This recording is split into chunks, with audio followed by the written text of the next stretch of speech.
Right now, we do not have not one single black community in America. All you got are black neighborhoods. A neighborhood is where you eat and sleep. A hotel is a neighborhood. And in some of these neighborhoods, it's gotten so bad now, they're not even neighborhoods anymore. Crime has gotten so high, they ran the neighbor out. All you got left is a hood. That's why they call it the hood. Nothing left in there. They don't have any communities. A community must have three elements. You must have a wholly independent economic structure that can produce jobs, services, goods, products, and resources for your own people. Two, the second thing you must have in there, you must have a code of conduct, saying this is how we're going to behave. Here's how we're going to love and support each other, appreciate them, care about them, protect them. And lastly, you must have politicians elected to office who will represent you first and foremost. You don't put black folk in public office that will look out for everybody else before they look out for you. If you don't have those three things, you don't have a community.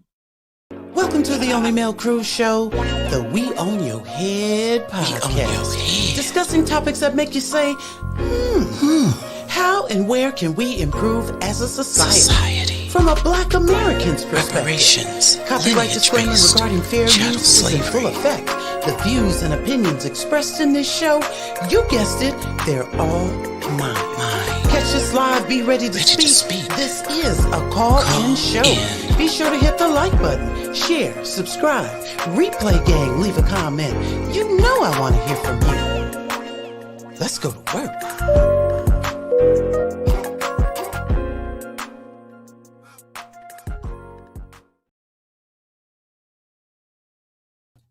Welcome to the Only Male Cruz Show, the We On Your Head podcast. We're live on YouTube, so you're happy to, or feel free to pull up to the YouTube and get in on the conversation. We're also live on X, formerly known as Twitter. Yeah, we about to get into chapter 3. We already got some dynamic people in the Twitter space that are about to contribute to the conversation. Why don't you make yourself part of it as well? Last week, we wrapped up chapter 2. Chapter 3 is Building Competitive Communities. We're talking about Dr. Claud Anderson's book, PowerNomics, okay? Building Competitive Communities. I want to get right into it, but before we do, let me shout out my co-hosts. We've got Patty Cakes, a.k.a. Miss Eddings, and then One Love Rella. How y'all ladies doing this afternoon? We doing good. You know, life be lifing, but we are still in the fight. It hasn't changed.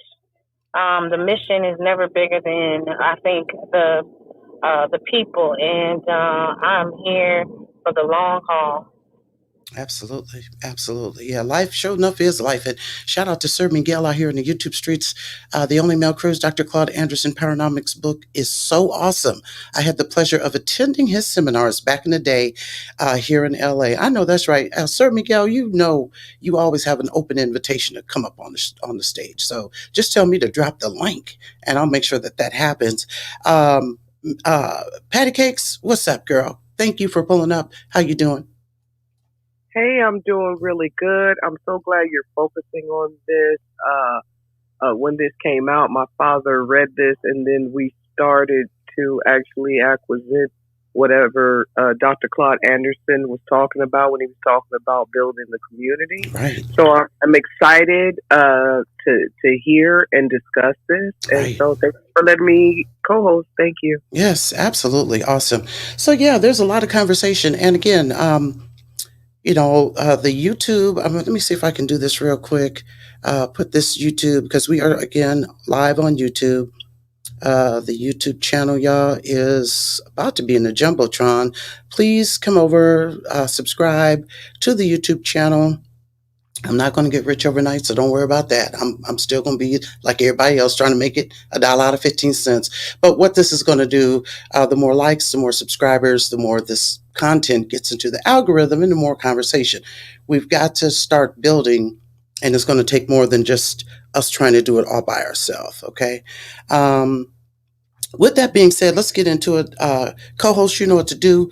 I'm going to just kind of go over the conclusion section of chapter 2 before we get right into chapter 3. So in the conclusion of chapter 2, Dr. Claud Anderson says that we've looked at the 4 keys to empowerment: an empowerment culture, a vision, an ethno-aggregation paradigm, and a vertical integration paradigm. And last week we had Yusuf and Ben B, aka Muffet, on the show, who went into, oh my God, if y'all haven't seen that video, please check it out, because they really made the concept, they contextualized these concepts of the vertical paradigm and the ethno-aggregation. Those are critical if we're going to move forward in anything. So Dr. Claud Anderson is saying we've talked about that. He says these tools are designed to frame how we think, see, and behave regarding racial matters and to bring us together as a team. The majority society's social engineering has polarized Black Americans to the point that it's nearly impossible to get Black people to work together for any purpose, let alone to pool their financial and non-financial resources. If we remain in such a state, it will not be possible for Blacks to progress as a group. The empowerment tools presented and discussed in Chapter 2 are interrelated, but should also be used in the following sequence. And I do want to say this, when we talk about these immigrants and these illegal aliens, illegal immigrants, they're going to automatically ethno-aggregate. They have no other choice. They're new to our country. They're all being lumped in our neighborhoods, but they're all being lumped together. They're going to be working together, living together, sharing together. It's going to be a natural evolution for them to ethno-aggregate and do that vertical the vertical integration. Nobody's going to have to teach them to do that. And so with that being said, here we all got to get together and go through and listen, it's rightly deserved. We've got trauma as a group, as a race. But we have to work through our trauma and finally decide which one is better. Are we going to let go of our trauma for a short time so that we can ethno-aggregate and vertical integrate? Or are we going to just, once again, like I've been saying, sit back and be in the sunken place and let everybody win? We can't do that. So shout out to Miss Giselle in the space. So the whole point is that we've got to work together. We have to. And I do like the fact that Dr. Claud Anderson addresses things that some of us, we really don't want to admit. Like we don't want to say, well, we got trust issues. We do, y'all. And it ain't our fault. It's not our fault. These are issues that have been embedded in us since slavery, and we've never had the opportunity as a group, as a collective, to work through these things, put a finger on these things, and get it out the way, move it up out the paint. Anybody on the stage, you guys feel free to jump in at any time. You're so inclined. You're welcome to if you're so inclined. As Dr. Claus says, if we remain in such a state, it will not be possible for Blacks to progress as a group. The empowerment tools presented and discussed in Chapter 2 are interrelated, but should also be used in the following sequence. And here is his sequence. Establish an empowerment culture to foster mindsets, values, and codes of conduct that prohibit members from acting in violation of their own people's best interests. Those are strong conversations to have. Acquire a group vision that articulates for us a clear picture of what Black America should be and what we can achieve. And I'm going to say this to you. We've seen what Black America can be.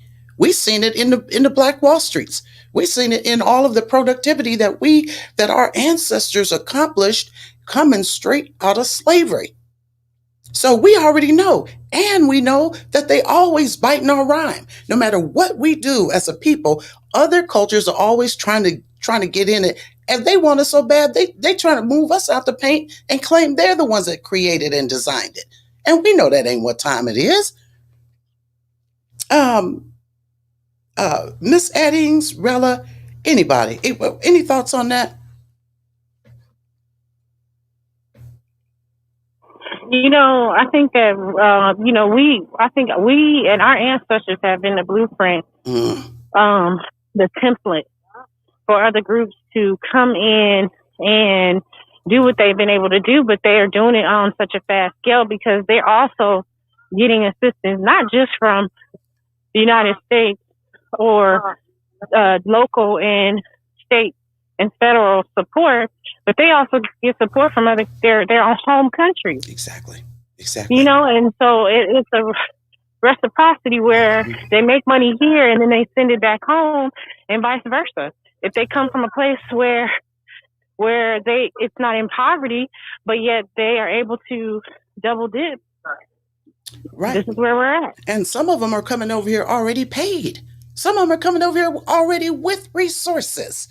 So they're really not at a disadvantage. So their pockets are already full, and then they're coming over here because of their status.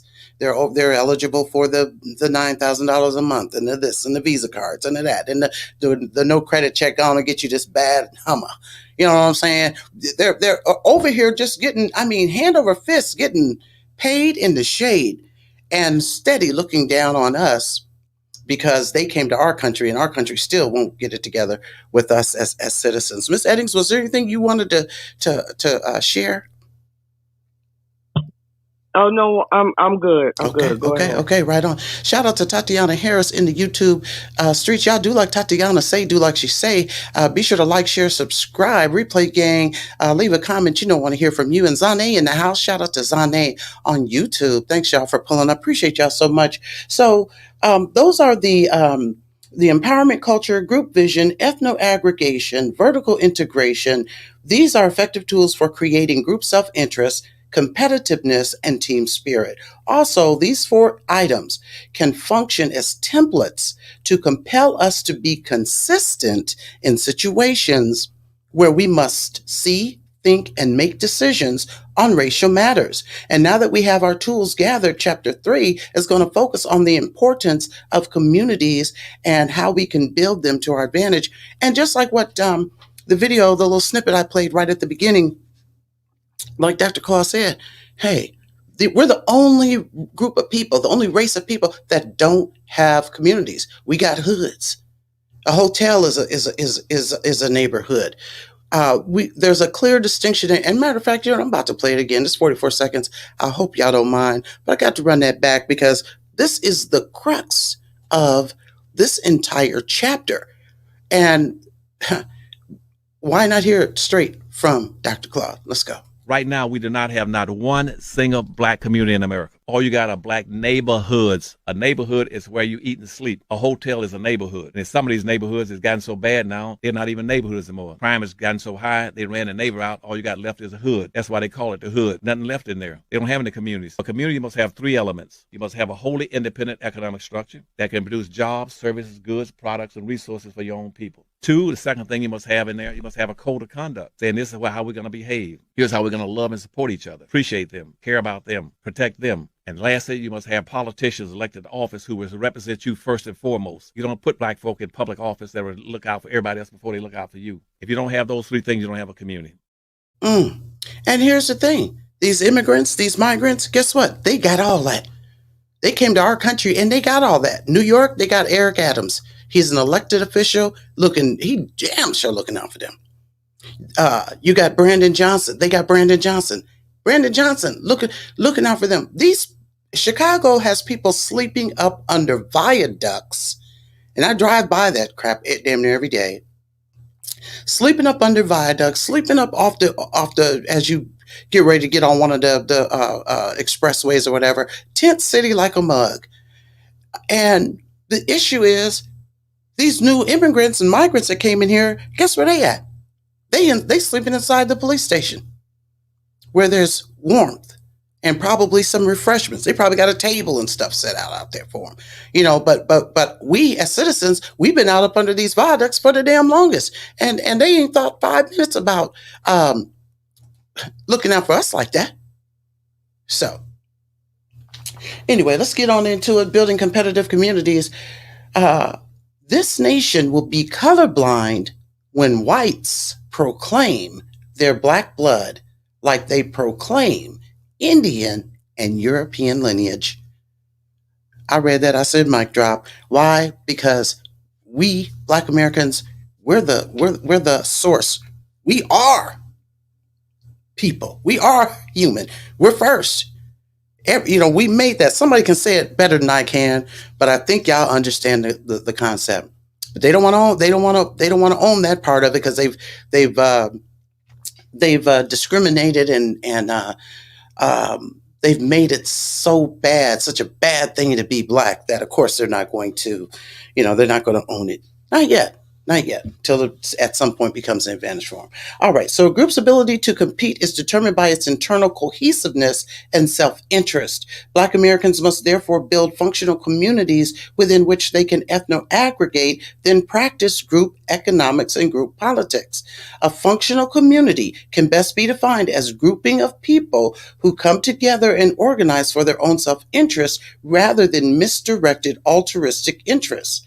Once built, whether based upon geographical boundaries, ethnic or racial commonalities, a community cares for the collective interests of its members.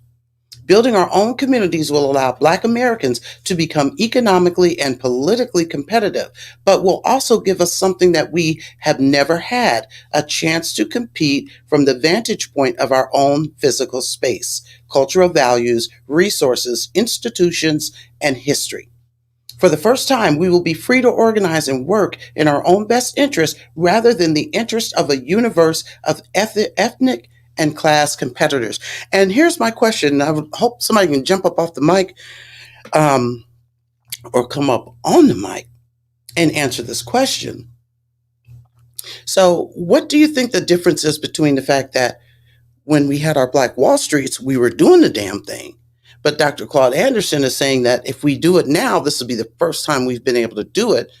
When I read that, I think the difference is the fact that we were just coming out of slavery, and we still had Jim Crow and separate but equal and all that kind of stuff, lack of civil rights. But now it's although it's not a level playing field, it's more of a level playing field than it was at first. Anyone have any thoughts on that idea or that concept? Yeah, I just would like to say, we are the people of patents and inventions, okay? And how fantastic we are when we do invent things. And since we are futuristic people, and so to be able to do what we have to do or need to do, and not having any kind of a chain or clank on that, to where we could break out with all of these inventions. We are still inventing things to where they won't even approve the patent. Okay. And that's something, if we were able to do that in our own communities, our own way, some way, we would actually rebuild this country so fast, so quick. Oh my God, patty cakes. that the competition in other countries would probably solicit us and try to brain drain or opposite or whatever it's called for us to go and be around them. Like, wow. Historically, this has always happened. This is how the Chinese got so advanced in technology, because they would go, let's go get some black folks.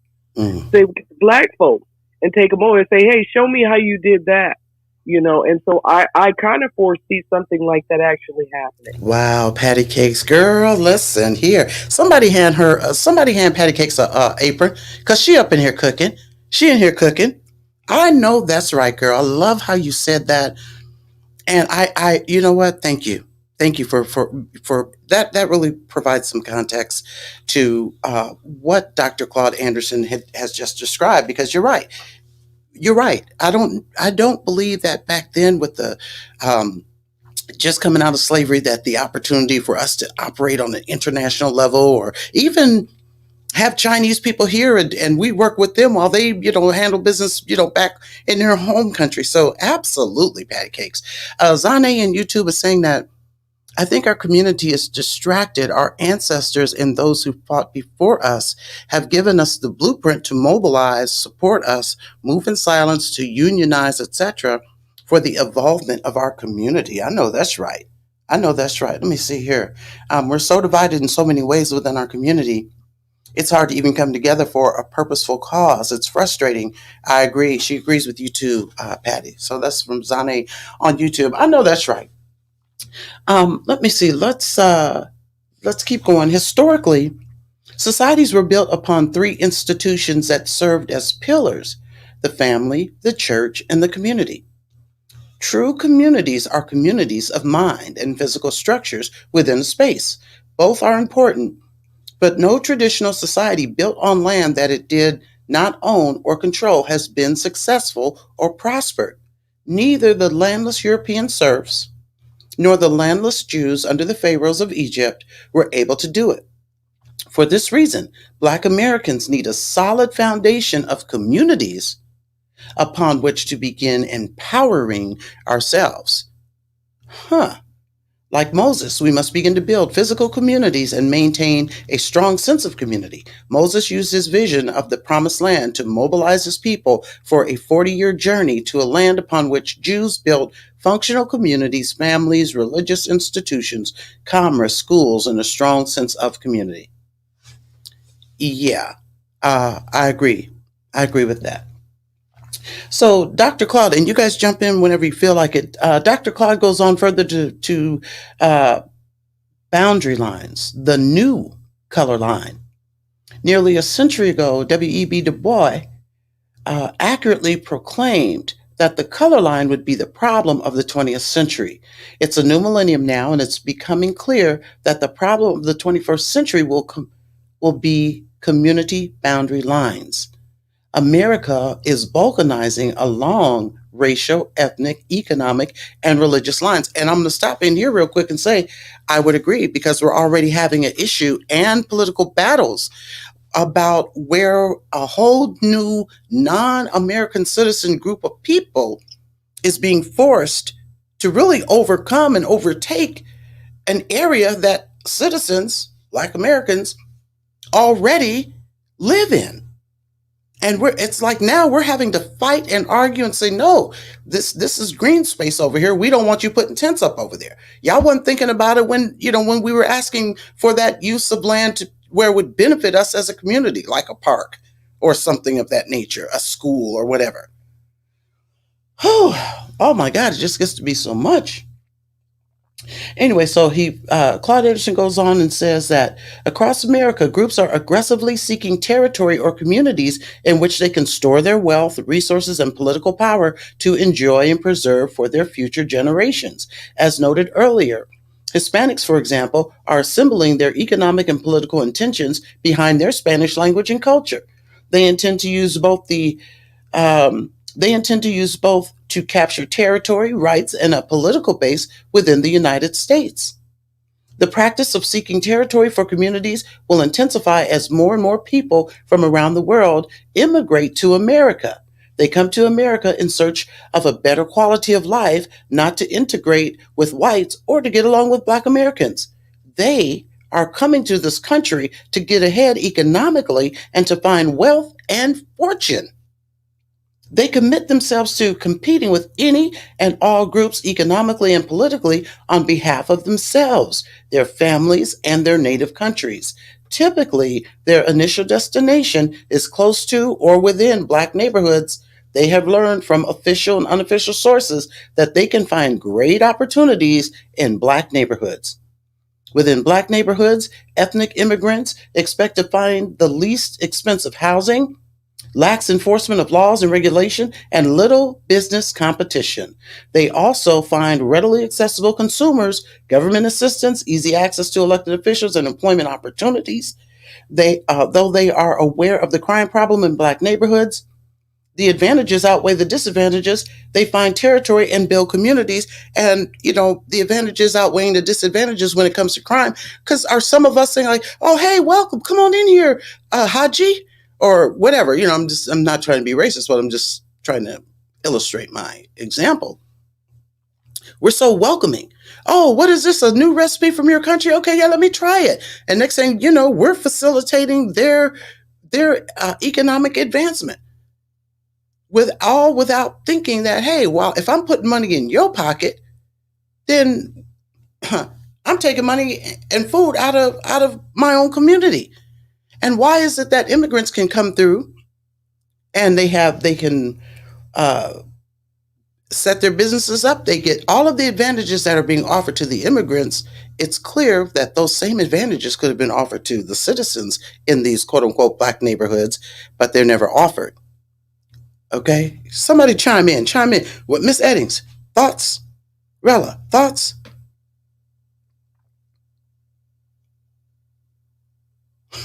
Okay, Go yeah. go ahead. I didn't know if Rella wanted to speak. Yeah, I don't know. I know she's in traffic, but I mean, my point. I'm just wondering if anything that I'm saying here, if any of that is resonating. Do y'all agree? Throw an emoji up or something. Like, how do you guys feel about? I mean, I feel like Claude Anderson has laid this out and really just made it so plain, and we're seeing this. Let me see here. Hold on, just a minute. You know, I wanted to say in real time, you guys have to excuse me, so I have to get to a point where I can stop Hmm. and, mess with the phone.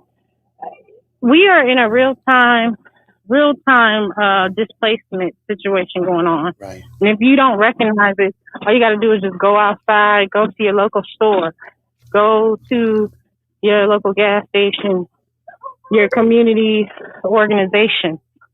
And if you do not see yourself showing up there Mm. and you see more of other people showing up and representing themselves and also using our plight to get benefits and resources, there's your answer. Yeah. All day. All day. All day. Thank you for that, Rel. Appreciate it. Tatiana Harris over here on YouTube said a lot of these Asian beauty shops are owned and run by Asians in black neighborhoods. And yeah, that's been, and listen, can I be honest and say, Oh, and Mel, yeah, for to that point, before you go on, and I'm sorry to cut you off. no, you're fine. I have gone in to try to work with multiple nail shops, Mm. and none of them are wanting American descendants in their shop. Right. None. Right. And you know why, Rella? Because they don't have to. Because whether we're in there or not, and as long as they're in our community, they're getting paid. And holiday season is upon us now. How many of us are in there getting it in? We're in there shopping, we're getting the nails did, we're getting the feet did, we're getting whew, have mercy. Oh boy. Okay. Can I say something real quick? Yes, please jump on in, girl. You know what's up. Jump in. What's up? So yesterday, I went to this hideaway place. This Black American man owns this place called Phoenix, and I walked in and there was like 50 booths in there, and it was amazing. All of these Black-owned businesses from a lot of people doing hair. Mm-hmm. But I found the Black girl nails, and then there was a Black girl that does feet, and then there was a Black dude that was cutting hair. Several booths, different booths and corners within this thing, and it was the most amazing thing to walk in. I got lost because I was going around a corner and I was trying to find the right person to cut my boys' hair. Yeah. And just to walk around, I saw one Asian lady. She had a booth in there, and she was doing nails. But everybody else in there it was all these many Black-owned businesses in one place, and it just made me feel so good. Awesome. Y'all, so and for a fact, Patty Cakes, that those were Black-owned. Yeah. Okay, perfect. Yeah. Yeah. Yeah.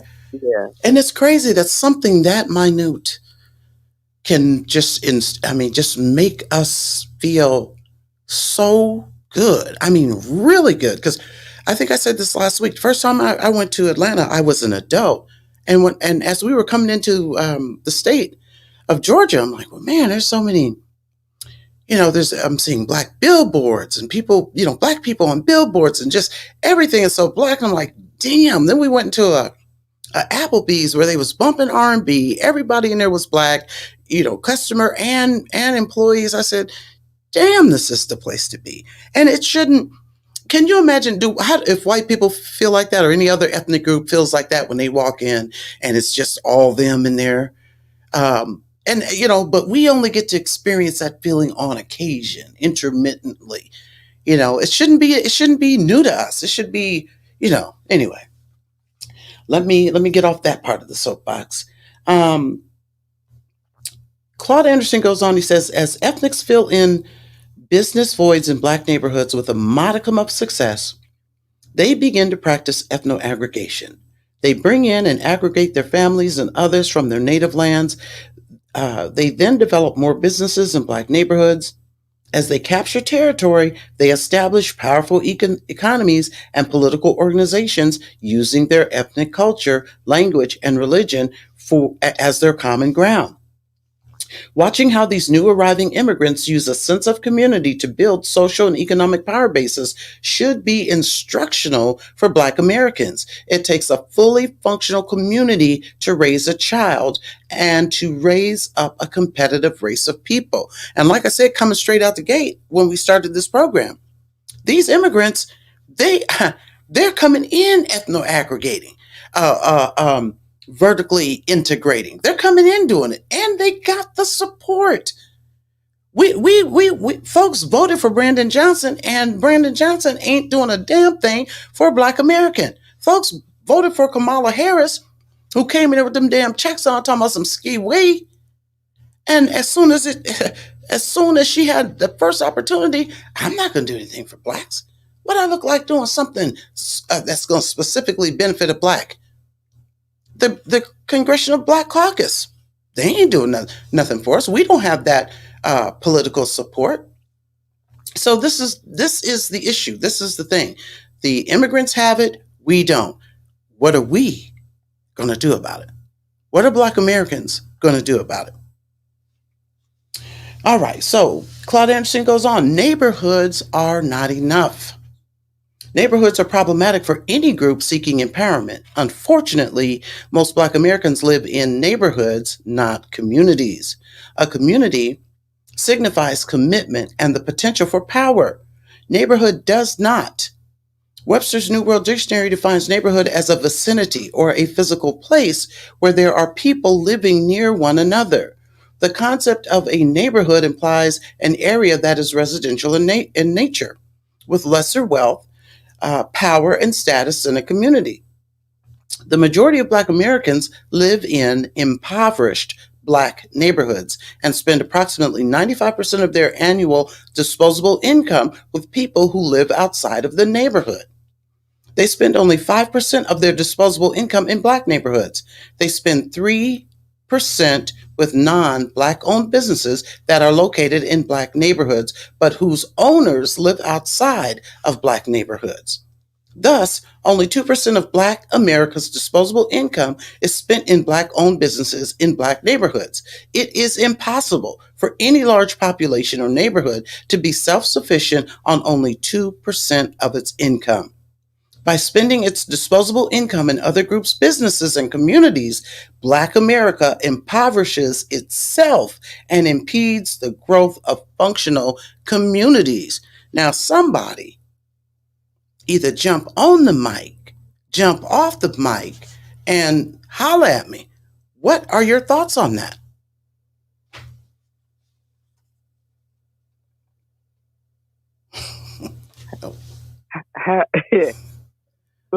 How amazing. I will say this about Dr. Anderson. I feel like he's our oracle. And he has given us these instructions to actually follow. And we should follow them. He's seen, pretty much predicted what's going to happen with us in this country. And so we should just take advantage and just really study. I need to reread PowerNomics to get to understand. It's always, sometimes it's good to look at things twice. Yeah. Because there's something that you might have missed. Yeah. Or something that can help you better in your endeavors. But our whole community needs to be on this, so that we actually, and this is the thing, because we haven't had community in a long time, which were our Black Wall Street, we actually do need an actual plan to implement this when reparations come. Yes.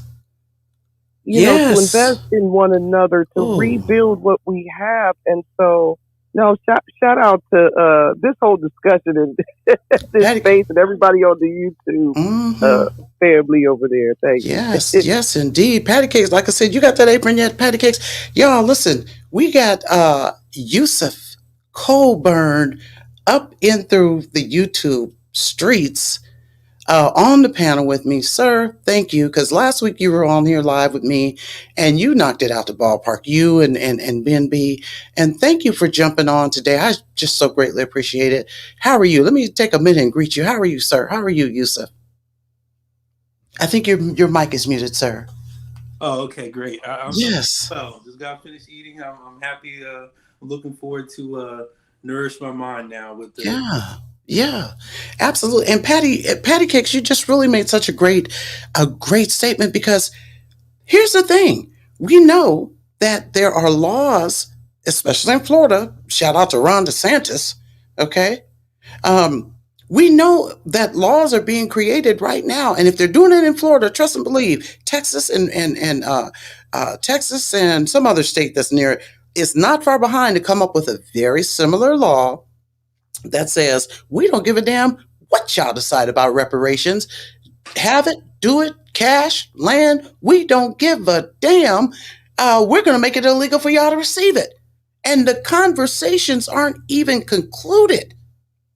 But yet and still, they're one step ahead of us. So, Patty, you make such an excellent point when you say these are things we've got to exercise and learn to begin to start implementing, so that once we do get these reparations, because like they said last night in Black America's state migration space, reparations are death. Okay, so we have to prepare ourselves so that we can do just like our ancestors did immediately upon the conclusion of slavery and take off running, never looking back. Yusuf, feel free to jump in whenever you get ready to. But yeah, I mean, that's where we are. We got to stay strong. Yeah, definitely. There's a when we're talking about community building, we have to think about community assets.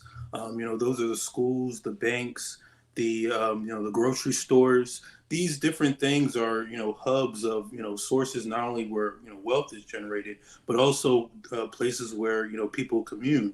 So, like we're talking about churches, we need to share, avenues and, forums to share ideas and then coalesce with one another. So, yeah, just having getting reparations or any type of benefit. We don't want it to be a pass-through entity. We don't want to. We want to look at our community as a bank, and we're able to store not only wealth, knowledge, resources, and also the future for our kids. So those are all of the things. I was on a I was listening to a presidential candidate the other day, and he was talking about how the main thing Black people have missed out on is infrastructure.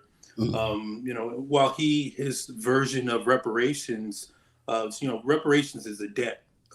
We did miss out on infrastructure as well. When we're talking about 30 acres and a mule, and they had the Homestead Act for white folks and immigrants to coming over. That's how you build infrastructure. Infrastructure also deals with when we had the the Black Wall Streets and such. Infrastructure looks like having mentors or your next door neighbors being able to add some type of value to your children. Now we're very while we're close in proximity, we're worlds apart, Yes. unfortunately. So, really, working together, figuring out how we can bind those relationships. And, I was walking to, and I think we're getting there because Mm-hmm. yesterday, or maybe it was on Friday, I was, going to a grocery store, and I'm just, it's right up the street. So I try to get out and walk.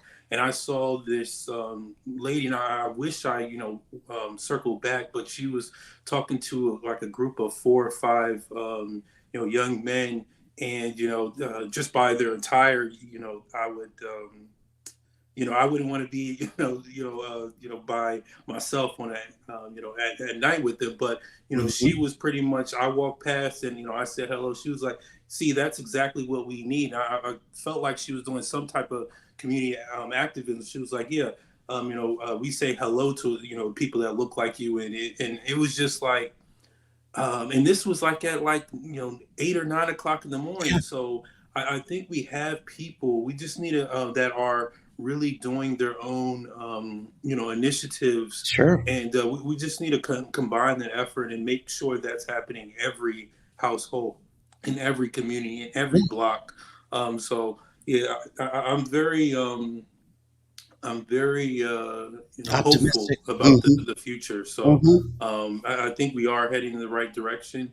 I think we understand that we have more in common than we have in differences, Absolutely. and I think we all are. We're all on the same team. So Absolutely. And it sounds to me like that lady has probably read PowerNomics, she and I think probably probably well honestly a lot of what PowerNomics is it's natural, it's nature, like right. unless you are actually trying to there's forces that are trying to break you apart. We Be are divisive. communal people, Right. so we shouldn't these type of talking to someone when you walk by, this is a natural thing. I was listening also to another thing where and I don't want to make this about white people, but Sure. sometimes I'll be thinking like, do I really want to? I don't have that many white friends, but I want to ask the white person, do they teach like manners? Because they don't never say, excuse me. These Mhm. different like type of things that I know that if I was just if I saw my parents saw me and I didn't use these type of manners, it would be an issue. So I think we have a common thread. People always talk about the cookout and these different type of communal type of sayings and such. I think we just need to broaden that again to include friendships and type of brotherhood and sisterhood and things like that, and make that more of a mainstay in the community. Absolutely. Absolutely. And I think if we can find ourselves in a community that we're not, where we can actually enjoy the community, where we can actually sit out and, our youth are feeling good about themselves, that, doing nefarious gang type activity is the last thing on their mind because they've got other things. There are other more productive things that consume their life, that, gang banging, you know what I'm saying? Exactly. Spraying, you know what I'm saying? Adding that extra clip. They don't have to exercise any of that because they have other things that are consuming their time, more productive things. Um, Let me get in here. Dr. Claude Anderson goes on further. He says, one benefit of Jim Crow segregation was that it forced blacks to build what could appropriately be called quasi communities.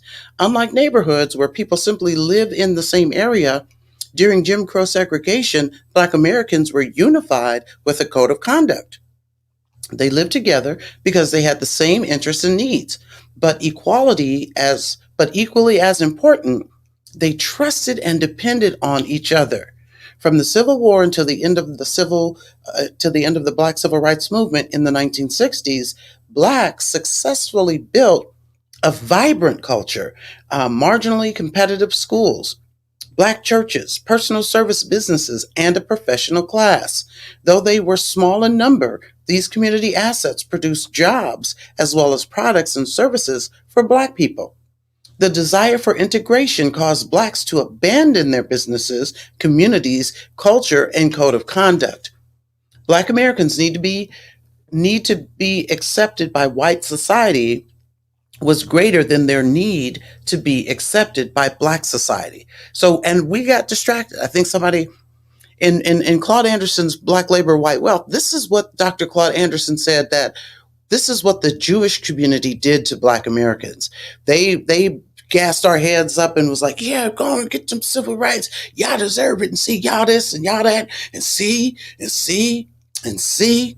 And so steady while we over there pressing for these civil rights, according to Dr. Claude Anderson, Black Labor, White Wealth, the Jewish community was steady building, stacking, vertical integrating, ethno aggregating, getting it in.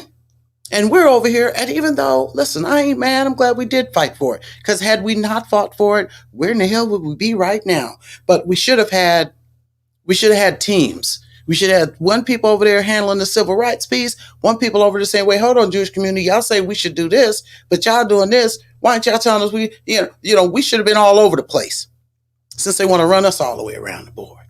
Yeah, that's exactly right. Going back to labor and who you're providing your labor to, it's all about its negotiation. When we're talking about the negative aspects of capitalism, it's exploitation, and exploitation happens through the exchange of goods and services, for monetary value. So I do think there's nothing wrong with collaboration.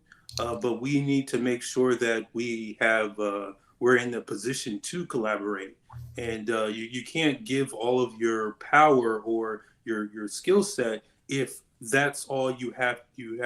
That's the only thing that you're bringing to the table. So, I think there's always good to do cultural exchanges and things like that. But we have to make sure when we do those things.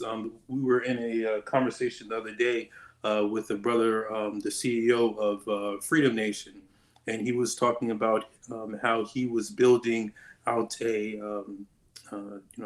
transportation, or not transportation, but shipping with the other countries. And the specific thing that he was doing is he'll pay, hire other, people from other cultures to do certain things, but he's keeping a watchful eye to learn the processes and what's called a SOP, so standard operating procedures. When you actually are teaching someone or paying someone that is more skilled than you, it's important for you to document what they're doing, so you can then take that not only you can benefit based off of their work that they're providing, but then you also can do what's called a knowledge transfer. So you're also gaining the knowledge as well, so you can bring that knowledge back. So there's nothing wrong with trading and hiring other people, or that might be have a different skill level than you. Sure. But it's important that you're getting all areas of value from that exchange. Wow. And I think our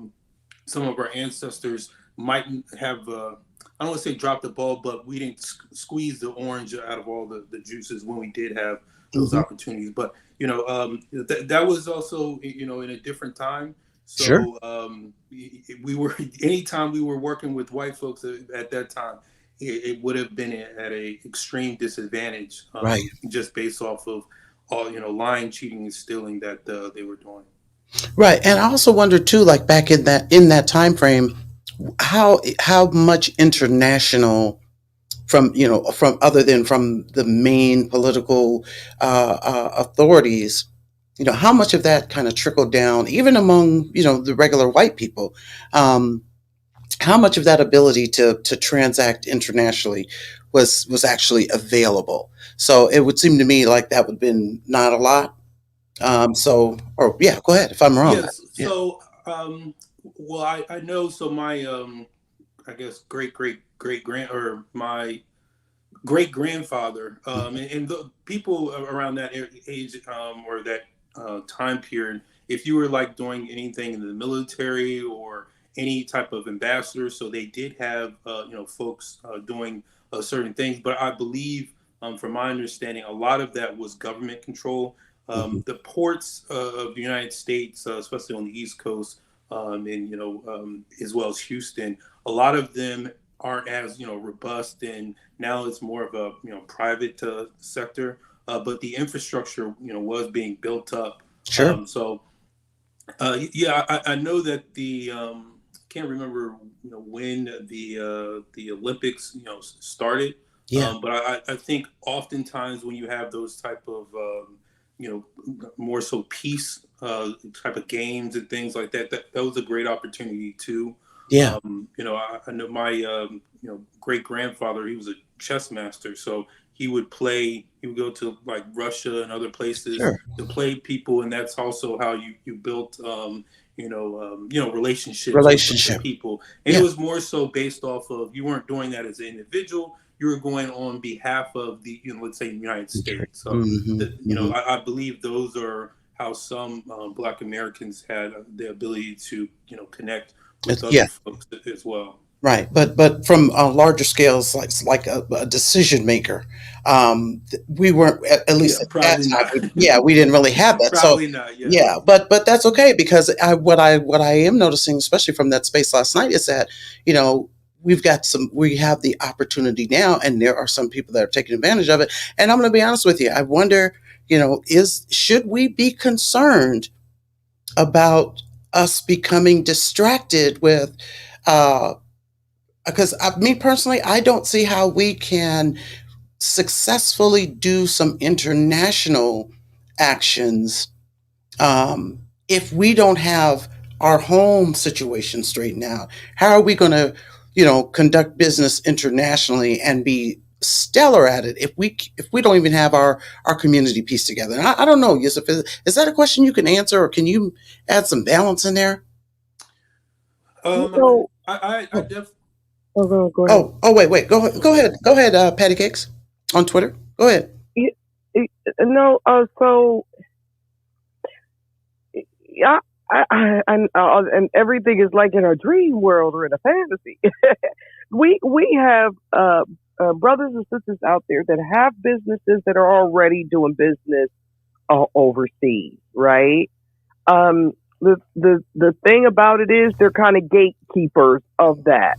And so when we can get to the point where we collectively as a community, we've got to start trusting one another and giving each other the actual blueprint to how to do business overseas, the proper ways of the channels. And so that also depends on these brothers and sisters that are out there doing it. So Yes. I just. Yeah, so all right, so I'll land right there. No. Thank you, and I agree with that. And Rella, I see you got your hand up, and I agree with that. I agree with it. Rella, go ahead. You got it. Go ahead, Rella. No, thank you. And I wanted Miss Eddings to finish. I definitely didn't want her to end her, the seeds that she was sowing, because she's right. Mm-hmm. That was a discussion. Excuse me, a tickle in my throat. That was the discussion that we had last night, and even with the, for the Freedom Foundation, and how they're building networks, from here and overseas, we have to do exactly that here. I think that, most people want us to go overseas and start to get our connections made and our connections made, with other nations. But if we're going to do that, the infrastructure has to start here. So we need to get our connections made throughout the 50 states that we are here. And if you ask me, trading can begin here first, as well as overseas, and developing an economic system. So, the Black majority states, I think, would also be a part of that blueprint that Dr. Claud Anderson talked about, and what we were mentioning here already. And if we can do exactly what Ms. Eddings was saying, is that we get people into position, help them find the tools. And if we can get 2 or 3 businesses up and running, spend in quality, providing services and products, and then we take those templates and then we recreate them with other people in their businesses, and we help to establish family legacies.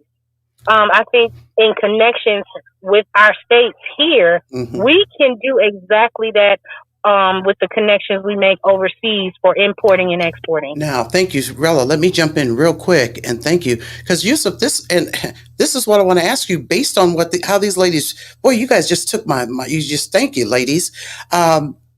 This international piece on a reoccurring, successful basis. Wouldn't that really be the end product of the vertical integration? Because that's the only way I could put that together last night in that space that was held. We can't do that unless we have, we're in the process of that successful vertical integration, where that's where we're able to expand. Come holler at me. Come on. Yes. So, for the most part, I think what Freedom Nation, based off of how he was describing it, Brother Farouk, He seemed like he was building a manufacturing. Most people that do business overseas, like it's not. I'm not going to say it's the being efficient at doing business overseas is more challenging, but doing business overseas is relatively easy. I have a brother who's a year and a day older than me. When we were like 20 years old, he was, he literally was getting sewing machines, the industrial sewing machines, and brought them, shipped them over here. And he was, he's in the apparel business. So he's helps other businesses, find, ship nail patches and things like that. A very popular business that a lot of people might know about, Support Black College, helping them, figure out their, proper materials and things like that. And those are all done overseas, but it's a individual pursuit. So if you are doing this right now, it's really going to help your own business. While you can kind of give, your individual plugs and things like that, it's really not building up anybody else. So instead of thinking about, oftentimes, we might need to start looking at how can we actually be the foundation instead of being the apparel company. Why don't we look at ourselves as a manufacturing company, and then provide the knowledge to other people? I think, unfortunately, we kind of get our experience, or actually our be able to capacity building based off of what we see. So oftentimes people do see brand names, Yeezy, well, I'm drawing a blank with Damon John's company, Fubu. These different companies, Sean John, these are individual brands. So when people aspire, they say, "Oh, I want to create my own brand," as opposed to, "Hey, I want to actually own the manufacturing so I can support other people." Yes. So I think how we look at and how we market and what we promote and celebrate, it really we need to start thinking about how we, want to change that. True. So we actually promote the actual producers as opposed to just the brand name. So we can have a little bit more,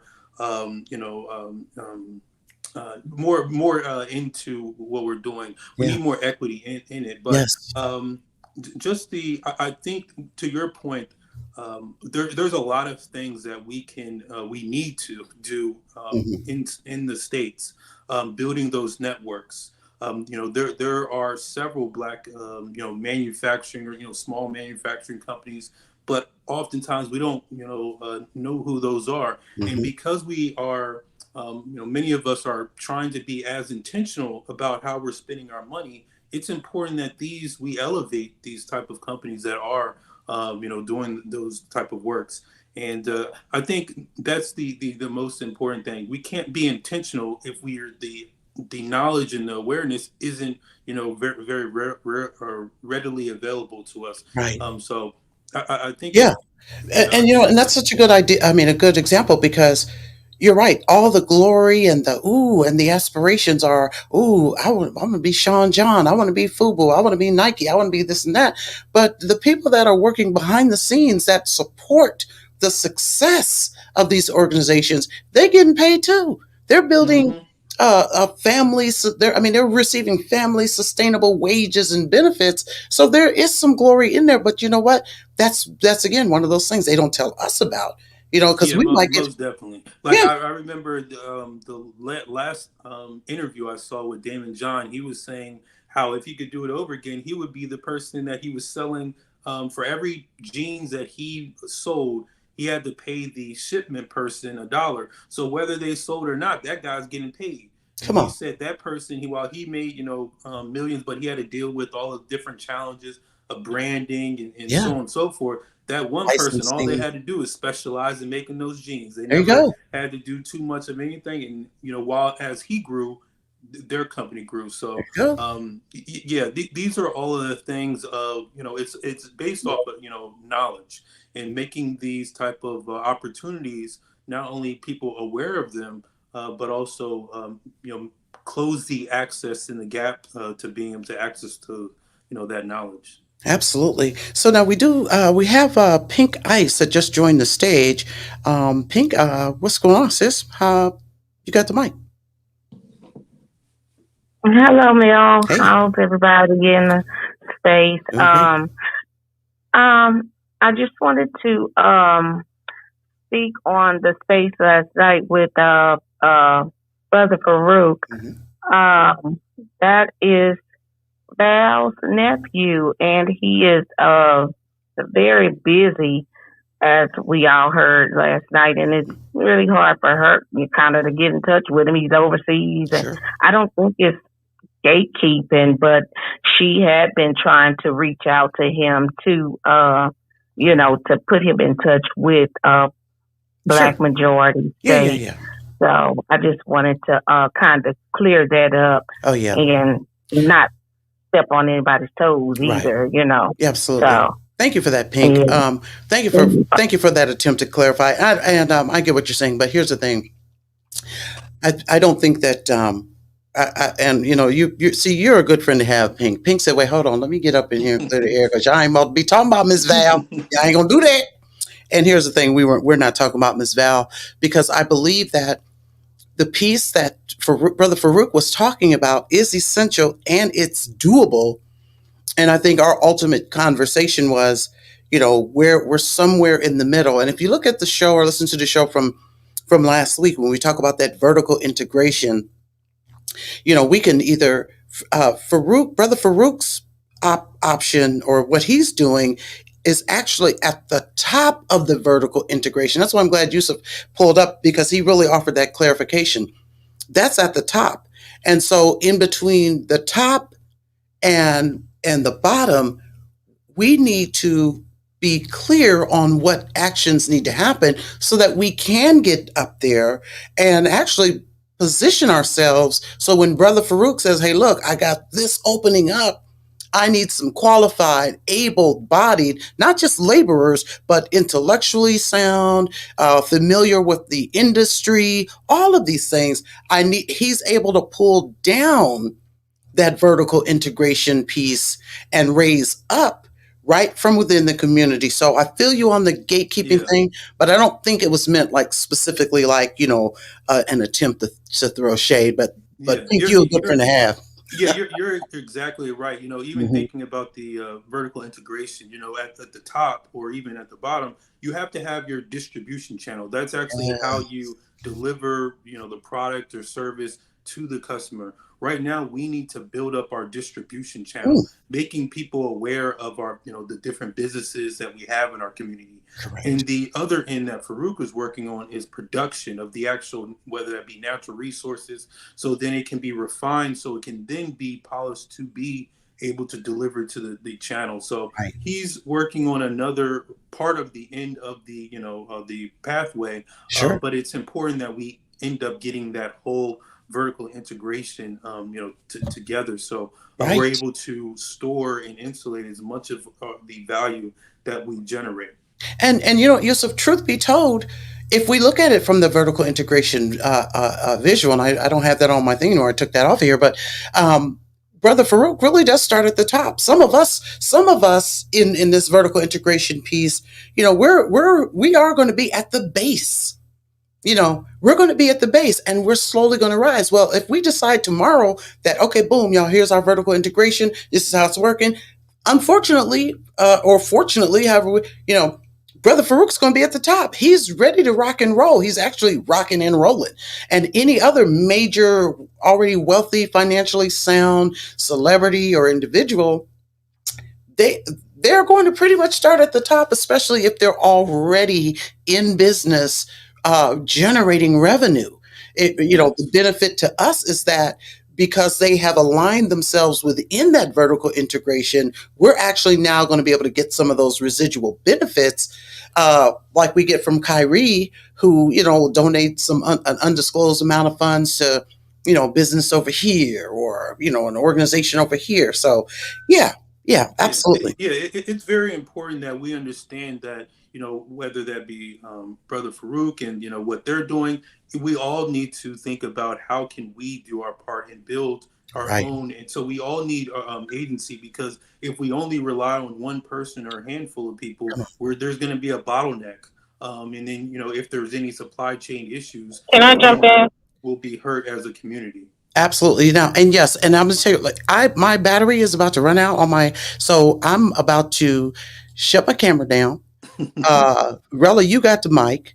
Y'all go ahead and continue to chop it up. I gotta run upstairs, get this plug, because I don't want to lose the people in the spaces, because they are bringing the heat, as is Yusuf. So y'all go ahead, Rella, you got it, and Yeah, I will be you in right the back, y'all. matrix, Mel. Uh Bad.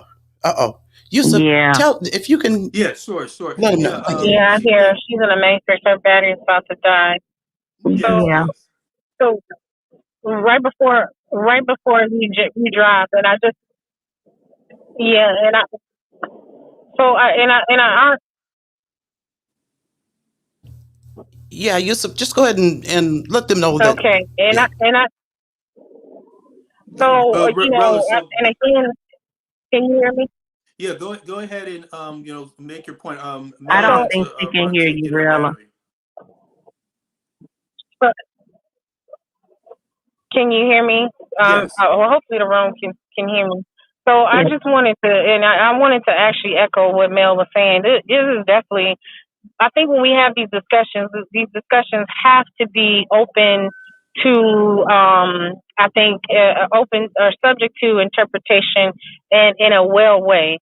And I think that sometimes when we do talk and we kind of land in a space where we're bringing up the information that people don't have or they have it but it's not being vocalized, it can seem a bit pretentious, but it really isn't. I do believe that it comes from a good place in regards to, especially. Oh no, what are you still there? I think you're gonna have to drop down, Brother Freedom. I don't think you can hear. So I think that's you, Steph. Um, and I want to say that literally for us, it really is. Comes down to the people here in the United States, like Robert Smith and big names who do have access to resources.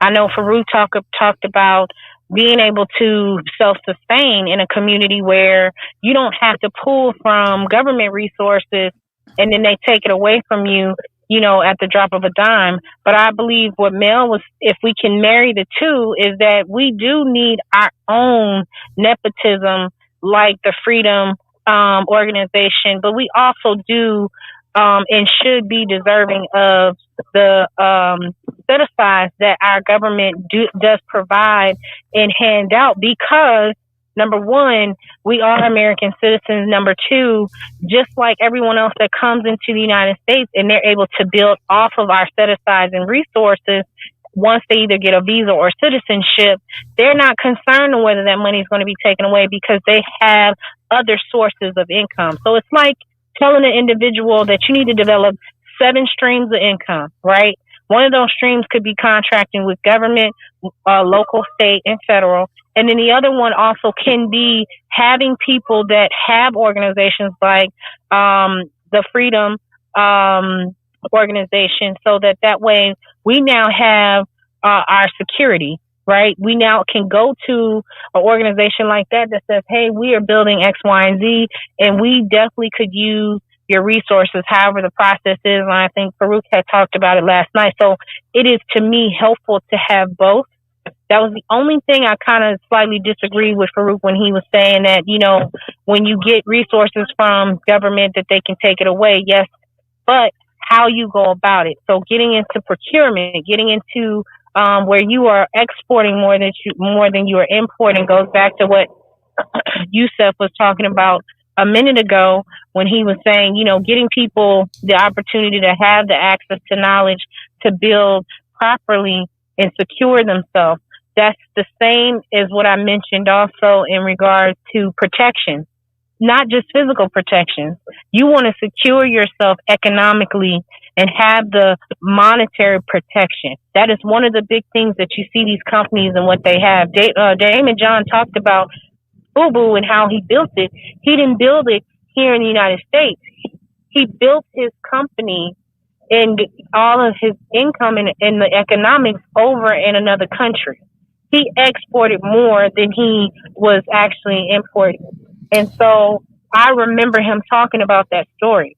Okay, so Rella, And we need that. okay, and I hope I'm not in the matrix anymore. I hope to God I'm not in the matrix. Can y'all in Twitter space? Can y'all hear me? Am I matrixed out? Somebody put We it. can hear you now, Okay, Mel. perfect. You're good. Yep. Okay, awesome. Okay, because I had to run upstairs and get this cord because y'all done turned this out. So let me do this. Two things, just points of fact. It just so happens that brother, what's his name, brother Farouk, that I so appreciate the fact that he spoke to a large group of people last night, because his concept is extremely viable.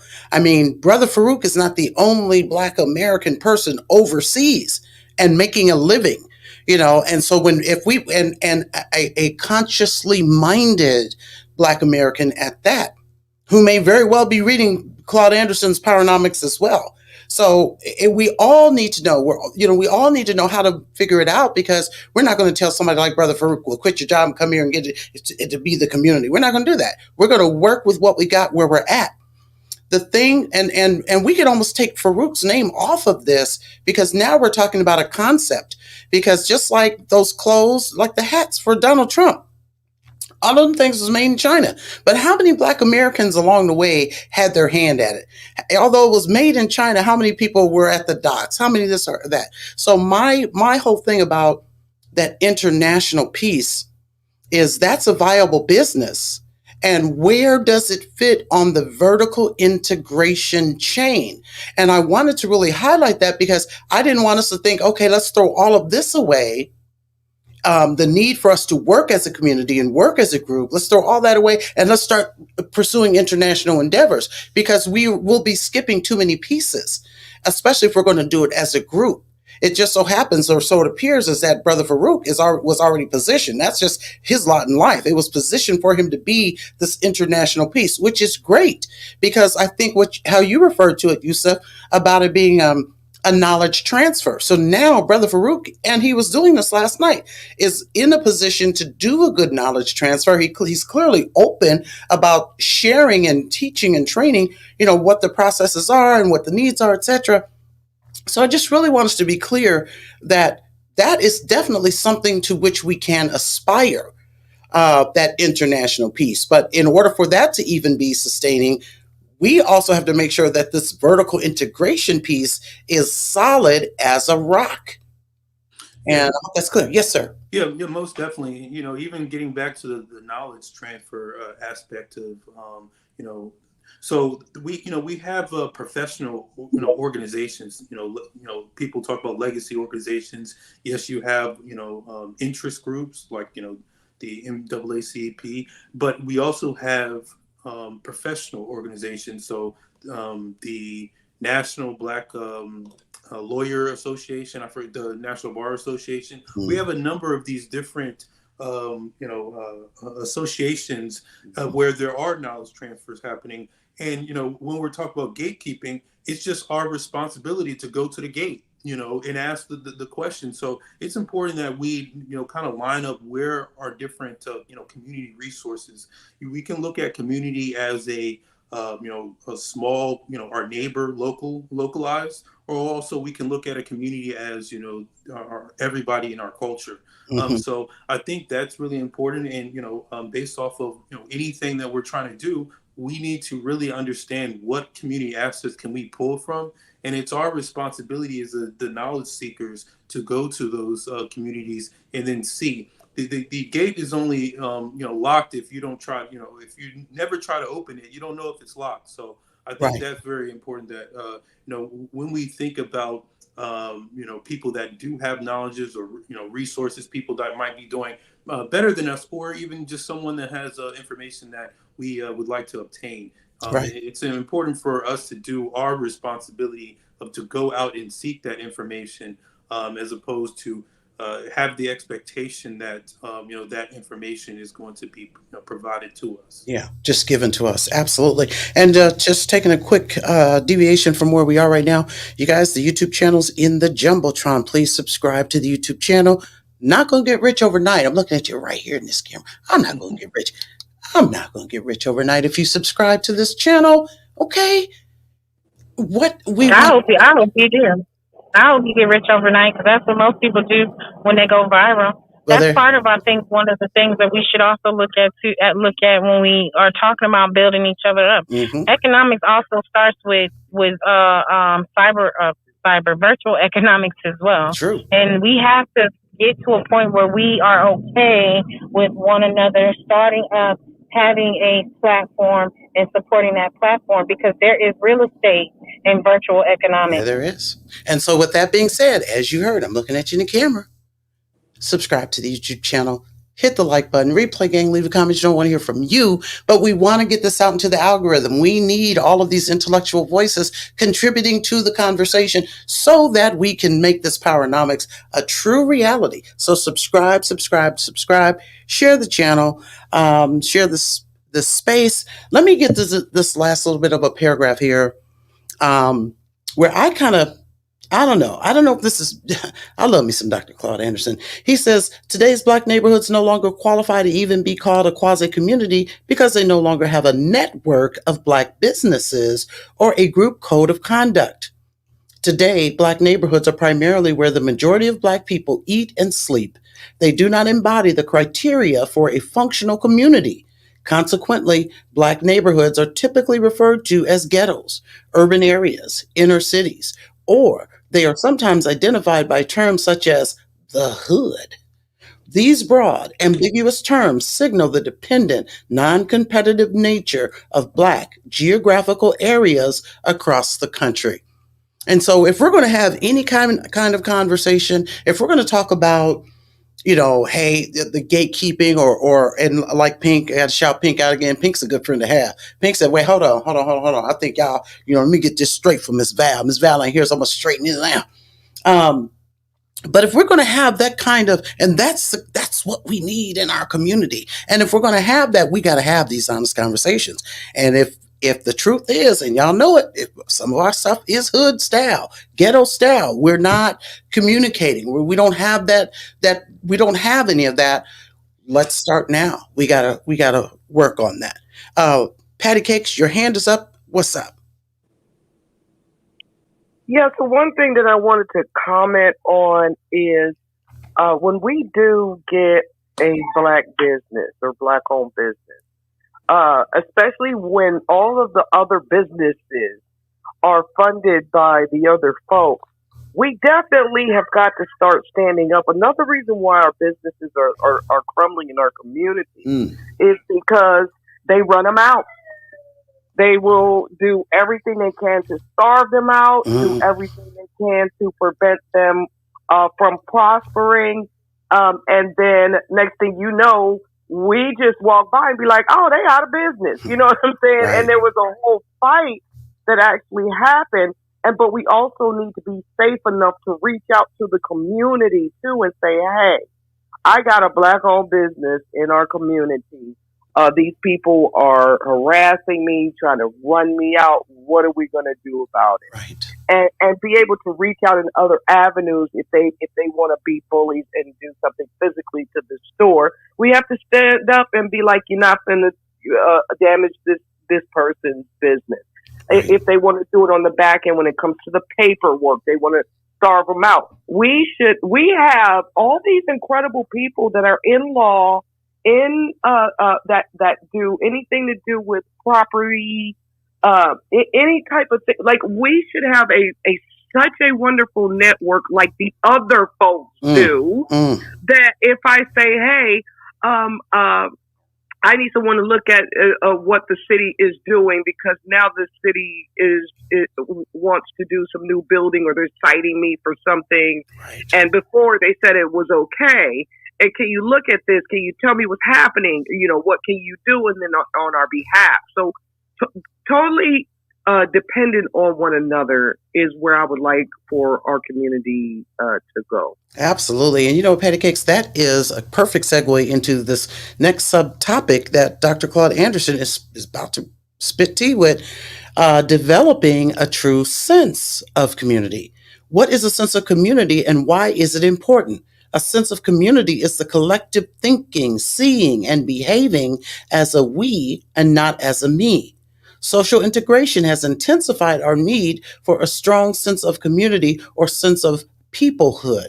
Having abandoned their quasi communities, culture, schools, and businesses for the integration promised land, many Black Americans cannot easily return to physical communities that are primarily Black.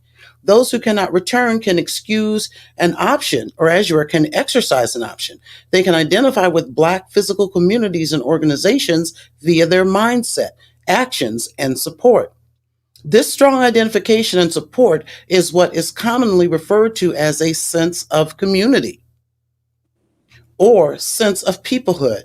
It is what people feel when they have a strong psychological identification with a physical community and its inhabitants.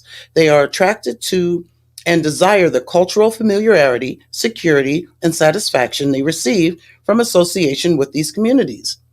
The psychological damage Blacks have experienced as a result of slavery, Jim Crow segregation, and racism will pose significant challenges to developing a strong sense of community. Any thoughts on that, y'all? You know,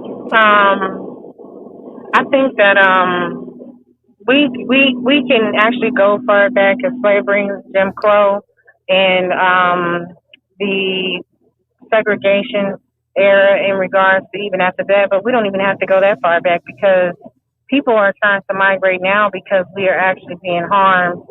Just by what Edding said just a minute ago, segueing into what this conversation was wonderful because it points out how if we're being redlined or even ostracized out of our community, even through our local governments because we don't have representation, then we won't have a community to support or to build economics in, businesses to pour into if we cannot get the footing and the infrastructure that we need. And so I think that's also what happened during the Great Migration out of the South when, like my family were forced to move from the South to the West Coast and across the Eastern Shore, Eastern area, just to find the jobs or to find work.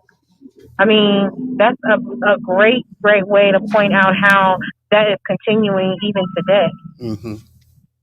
Well, oh, go ahead, Yusuf. Go ahead, sir, please. Yeah, I guess one of the things that I always try to believe that we should have our agency, that we have control over some things.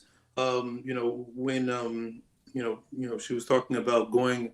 I don't know if this is a case specifically for her family, but when she used the term that really got sparked is they went out whether it be west or up north to find jobs, and I don't think people actually found jobs. They literally had people that knew that there was jobs there, and that's the reason why they came. So I think, and that's also doing with communication. So when we think about, I think a lot of there's nothing wrong with failing at life. That's a part of learning, but also is there's people that have already been successful in different areas. So we actually looked at a lot of the challenges that we face, whether that be the young lady was talking about the different businesses failing. If there was a prerequisite before you start a business, you must have a mentor that's already in business in the area that understands the different challenges that you'll face.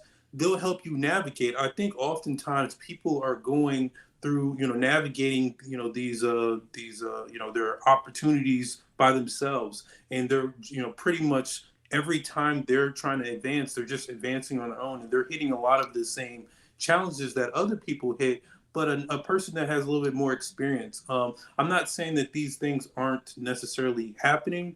I just think that we can there's a lot more preventative measures that you can gain by when we're talking about having a community.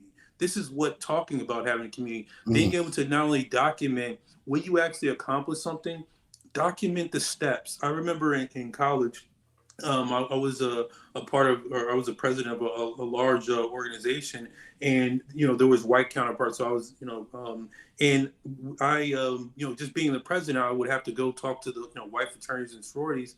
And one of the things, the biggest thing I learned was they would, at the end of the semester, all of their students, in this is even the Asian people, whatever, all of their members would download all their paperwork. So if they, did any reports, anything like that, they would download it, put on, and at this time we didn't even have cloud computing, so they would put it on a hard disk drive, and then organize it right. So anybody that ever needed to, or was taking a class, the same class, and the next following years or whatnot, they would go into that repository of all the homework and everything, and they would actually just, whether that's how they cheated. Honestly, that's how they cheated. Right. And that's one of the things that I learned from them and implemented in my own chapter, and our grades went up. Not only my own chapter, but I told all of the other black organizations that this is what they're doing. This is what we also need to do.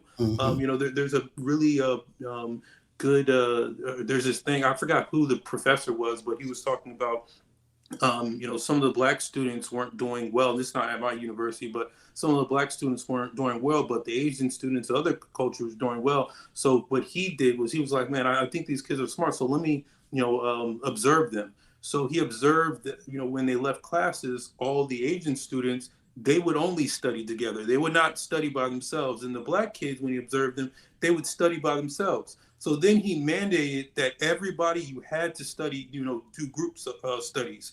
And then that's when the black kids, grades went up. So when we're talking about community, that's working together, but also working, by yourself. You're just, collaborating to make sure that you're learning from other people. It's peer-to-peer learning, having accountability partners and things like that. So, oftentimes, that's really what we need to. There are ways that we can, preventative measures that we can, learn from our counterparts. But I do think we're going to. I think we're making it more challenging for us, with white supremacy. Nobody else is getting, suppressed, and then we're, combining that by not really making sure that we're working together in a, Right. community base. Yeah, white supremacy or dominant society running amok, and then us having our own trauma that we've, that's never been addressed. So That's really what it is, and yeah, that's yes, again, it's not natural for people to try to work by themselves. right, That's trauma based. It's not, feeling that you can't trust people and things like that. right. That's exactly what it is. Yeah, and and like I said at the beginning of this episode, these migrants and immigrants are coming in. They are automatically. I mean, no one's got to. They don't got to read a book, and no one has to tell them. They are automatically ethno aggregating. They're automatically vertical integrating. I mean, they're doing a damn thing, and no one's got to tell them. No one's got to explain it. No one's got to try to let me help you bring it along. No one has to do all that, and that's okay because whatever we do it the best any damn way. However, let's keep that in mind. And I think you really said something that was really substantial, Yusuf. We might need to hit the pause button and let's really talk about what community is, because what Dr. Claud Anderson wrote is a framework. The circumstances back in 2001 were very different than what they are now. And so there's nothing wrong with us having these kind of conversations to really make clear what we see, what we deem as a community, one that we all would like to live in. And we can only get to that extent if we have that kind of conversation. And that's just how I see it. Miss Patty Cakes, you got your hand up, sweetheart. Go ahead. Yeah, I thought I heard the young man say that we kind of need to work with other people to learn. But I did notice in the story he was saying the teacher made made the students all work together. In real life, you can make other people kind of work with us. Let me, So I let- just yeah. Well, let me No, just I know. I know because I heard what he was saying, right. and I was trying to kind of process it, and I was thinking, because I do understand. That Dr. Claud Anderson. See, I'm an essence type of gal, okay, Mm-hmm. And so I like to delve into the very beginning of something that can and needs to be done. And for us to do this whole community thing, there are some things that our community needs to work on. Basic stuff Mm-hmm. before we do any type of collab with anyone else. Yeah. So it will take time, and here are the steps, which are great.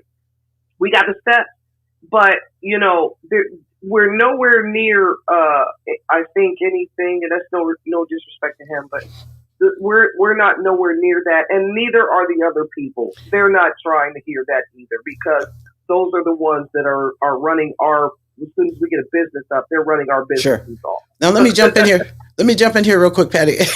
I wish you were on YouTube right now, Patty, so you can see Yusuf. so you can see Yusuf's facial expression. But here's what I got to do, because this is what I heard, and I appreciated what I heard you say. And then Yusuf, you come on in. Yusuf was giving an example of what was happening. The reason why the black students on the campus weren't doing as well as the Asian students. And what the professor found was that the Asian students were working together, only with each other, as study groups. And that this is why the professor said, you know what, you guys are going to start working in groups, in study groups. And when that happened, quote unquote, working together, working as a community, when that happened, that's when the Black American students' grades began to improve.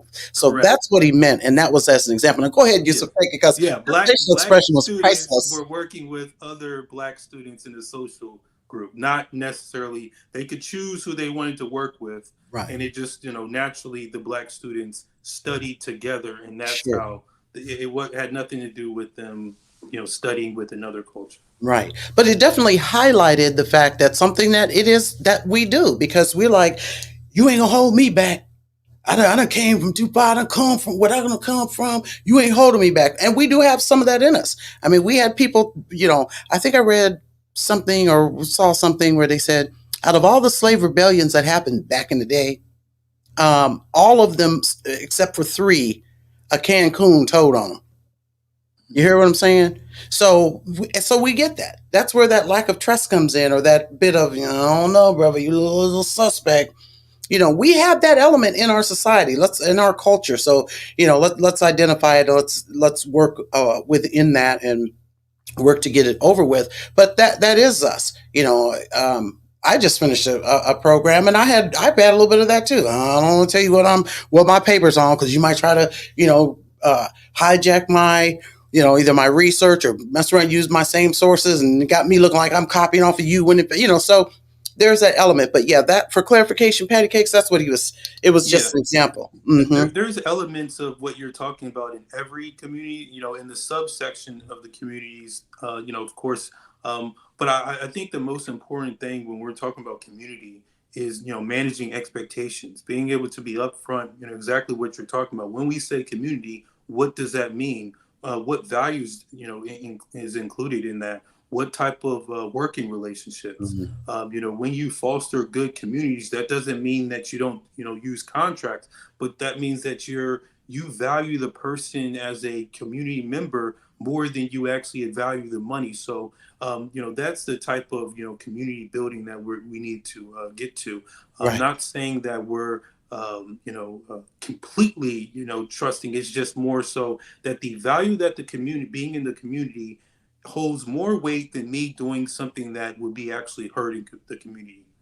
Well, and this is what Claud Anderson said in the clip that I played at the beginning, the clip I played in the middle, same clip, where he says that's what community is. Who, where we show appreciation, where we show care, where we show concern. All of those are key components. And just like, I think, Patty, you said that, there's a business that's got an issue. We got to show concern and care that this business continues to thrive. They're trying to be in our community because they are of that community, and we got to show care and concern by patronizing and just standing and supporting and doing all those things. On the Twitter space, we got Schism. Mel, and not to that last point of yours Yes, too. ma'am. Yes. In resolution conflict, the one thing that we don't seem to do well, and I know I'm going to step on everybody's toes, including my own. Every time there's a conflict, people falling out with each other left and right, or you have a difference of opinion. You thinking your position in the mission is greater than the mission. You have to be a willing participant. That means dying to yourself to sacrifice your sometimes goals for the greater good. And absolutely. I'm not right, self-interest, and not necessarily like things that you want to do have to fall to the wayside, but find a common ground to, like, I think, work with others so that we can all achieve together. If you don't know how to have resolution conflict tools, getting and having those people that are able to do those things, I think, to help us will actually help us go further. That's one of our biggest issues. I'm just saying, am I lying, Eddie? Am I lying? Girl, no. And then again, a lot of that also comes with wanting to be able to go and get your issues solved.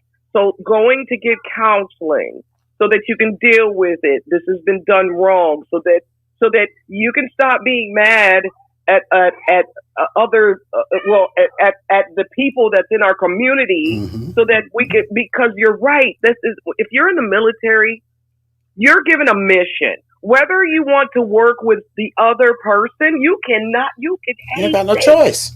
Yes, and they make you in the military. They make you. I mean, they got their issues. Don't get me wrong. The United States got their military, got their issues, but they make them.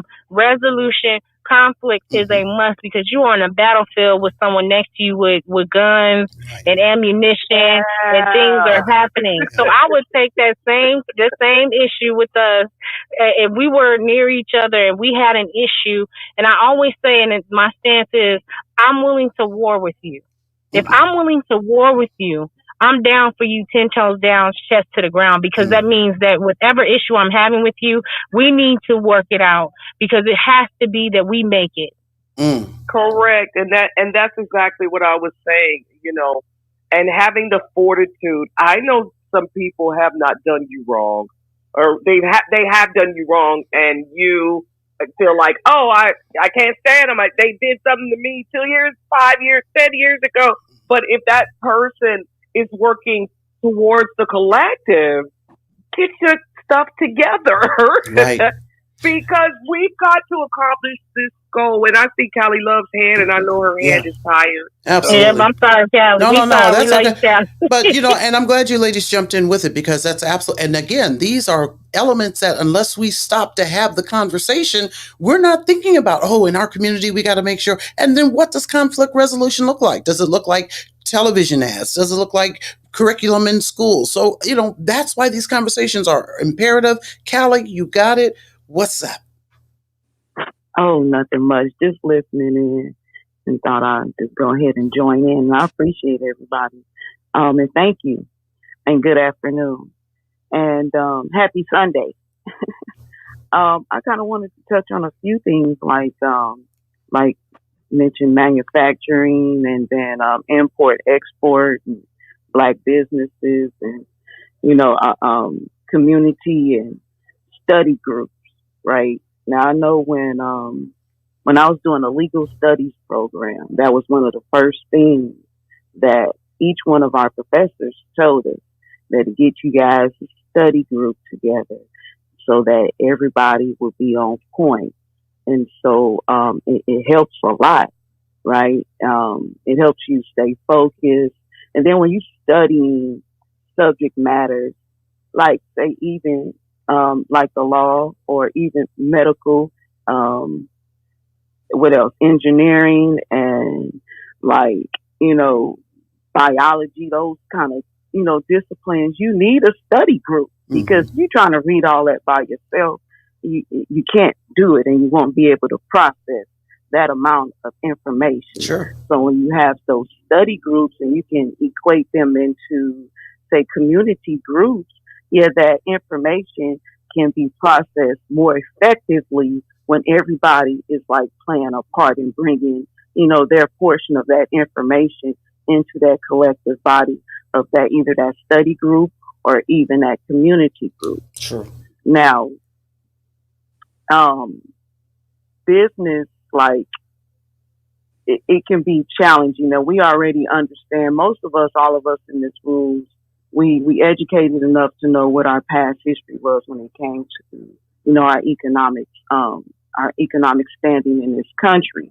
Now, we do still have businesses, and I believe like those are really thriving, those who choose to expand and then gain knowledge, because we can no longer function on that old paradigm of how we do business. And a lot of businesses had closed, even those Black-owned businesses, because they couldn't make that transition during the pandemic from being in person to now being hybrid, in person and online. So they had Black business owners had difficulties in now putting up a platform, online platform, and then Sure. connecting to all the social media sites, Right. and then also being able to get either their products delivered. Well, you know what, not and just and food, you know what, but even Callie? merchandise, Right. especially during the pandemic. And you know what? I'm gonna jump in Mhm. here, and because exactly what you're saying, you're actually taking it to a more of a minute level, like a sub level, which is where if we had that community and we had all the players in the community, and then let's say we get hit with COVID. And if we've got the right community, that community can come together and say, hey, look, if we don't do something, I'm going to have to shut these doors. Now you've got a community that's showing care and concern and whatnot that says, look, I can help you make your business a virtual business. I can help you do this. I can da da da da. And those are all of the things. But this is where that defining what a community is. And Patty, you really opened the door to this. You really opened the door to this when you walked through and said, hey, we got to look at what our fellow person is going through and look to find where we can support them. So you do make some solid points, Callie. They're actually, that would be okay, now that we've defined the community, let's actually hone that thing down and really narrow it down. What do we do in the terms of a crisis or school closure or, environmental God created conflict or something of that nature. I forgot they call like a hurricane or whatever. Natural disaster. Yeah. Yes. So yeah, totally agreed. All right, y'all. So here's where we are. Yeah. It one more thing now. Mm-hmm. It has actualized here in LA. And so during that time, those Black-owned businesses, whether they were food services or Mm-hmm. merchandise, or we even have some small manufacturers, Black-owned manufacturers Mm-hmm. here in LA. And what they did, this is what we did. We all collectively gathered in the Crenshaw district, and we said, this is what we're going to do. And so they did devise a plan, even in the midst of having one of our malls in our area, like being taken over and bought from up under us. And so what we did is we said this, we're going to put some Black businesses in that mall. And now those Black businesses that are in that mall, now they have in their store Black-owned merchandise from Black designers. And so you can walk into a store like Afro City, and you will have over 60 Black collectors and designers. And so that means that everybody had to make sure that their paperwork was ready, turned in, all the fees were paid. You understand? Right. But Callie, and then not only that, but do they have groups where they meet on a monthly basis and then discuss and continue to implement plans? So we made sure that Black businesses were protected. Now hold on, Callie. COVID. Hold on just a minute. Coming out of COVID. Absolutely. Now hold on just a minute. I know some people are like, dang, Mel, let me finish what I'm saying. Let me land. Listen, Callie, because if I was ready to run a commercial, I'd be like, you heard it here first.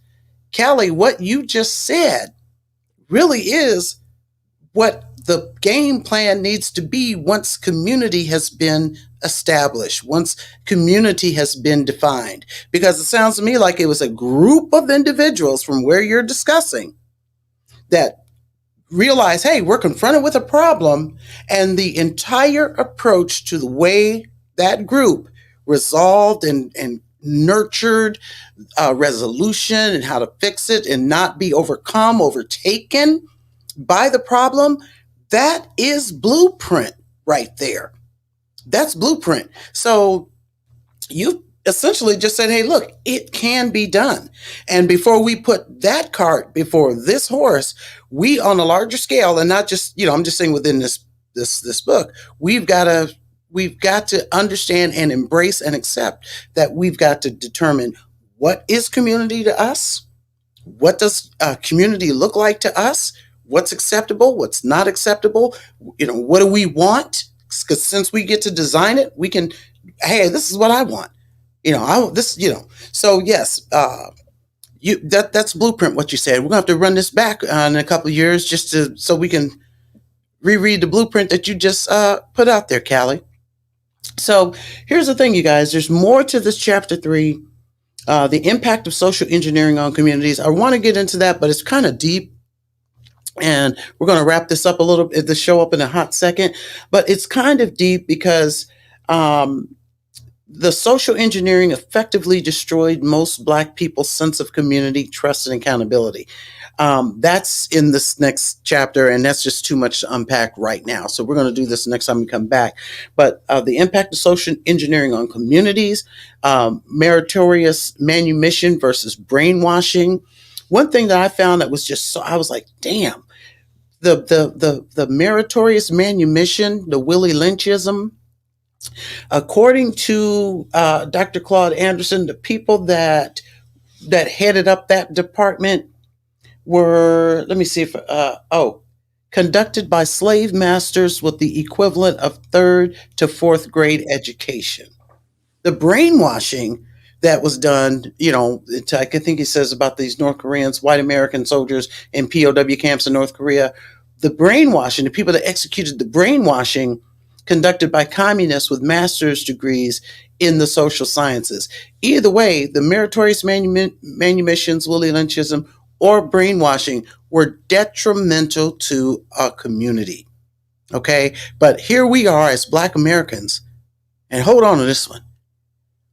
We're all these years, and we're still fighting, and we're trying to work through some things we still need therapy for, and we've been psychologically bamboozled by somebody with nothing greater than a 3rd or 4th grade education. Y'all, if we don't get together and say, you know what, pumps in the pump, and get over these psychological things that are holding us down and preventing us from operating on a community level in a community. We got played by some 3rd and 4th graders. Are you smarter than a 5th grader? Huh? Okay. So look, we got to fix that, y'all. If for no other reason, then come on. But these problems exist. They have to be resolved.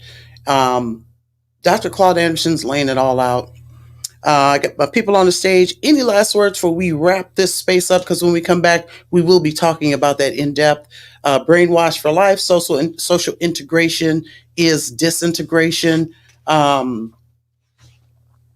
Elements of functional communities. We'll get into that too. Any last words from the people in the Twitter space? I do. I have one question, if anybody can ask. All right. What's that question? In terms of the language. Now, if we recognize and understand that these manufacturing companies are in Asia, China somewhere, why are we pushing our people to learn one of the Chinese or Korean languages? Because you have even manufacturing companies in Vietnam now too. Right. And so why aren't we, pushing that versus it's always Spanish. Right. And I think you know what I'm saying? Mm-hmm.